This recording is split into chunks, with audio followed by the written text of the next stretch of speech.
భారతదేశ అత్యున్నత పౌర పురస్కారం అయిన భారతరత్న దేశ మాజీ ఉప ప్రధాని, బీజేపీ సీనియర్ నేత లాల్ కృష్ణ అద్వానీని వరించింది. ఈ మేరకు ప్రధానమంత్రి నరేంద్ర మోదీ ఎక్స్ వేదికగా ప్రకటించారు. ఎల్కే అద్వానీ భారతరత్నకు ఎంపిక అవడం చాలా సంతోషంగా ఉందని ప్రధాని మోదీ పేర్కొన్నారు. ఆయనకు భారతరత్న వరించడం పట్ల తాను అభినందనలు తెలుపుతున్నట్లు చెప్పారు. ఎల్కే అద్వానీ జీకి భారతరత్న ఇవ్వనున్నారని పంచుకోవడం నాకు చాలా సంతోషంగా ఉంది. ఈ విషయంపై నేను కూడా అద్వానీజీతో మాట్లాడాను. భారతదేశ అత్యున్నత పౌరపురస్కారం అయిన భారత రత్న ఆయనకు లభించినందుకు అభినందనలు చెప్పాను. ప్రస్తుత కాలంలో అత్యంత గౌరవనీయులైన రాజనీతిజ్ఞుల్లో ఎల్కే అద్వానీ ఒకరు. దేశ అభివృద్ధికి అద్వానీజీ చేసిన కృషి ఎనలేనిది. దేశ రాజకీయాల్లో కార్యకర్త స్థాయి నుంచి దేశానికి ఉప ప్రధానమంత్రిగా సేవ చేయడం వరకు ఆయన జీవితం సాగింది.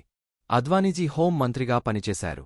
పార్లమెంటులో అద్వానీ చేసిన ప్రసంగాలు ఎల్లప్పుడూ ఆదర్శప్రాయంగా ఉంటాయి అని ప్రధానమంత్రి నరేంద్ర మోదీ ట్వీట్ చేశారు.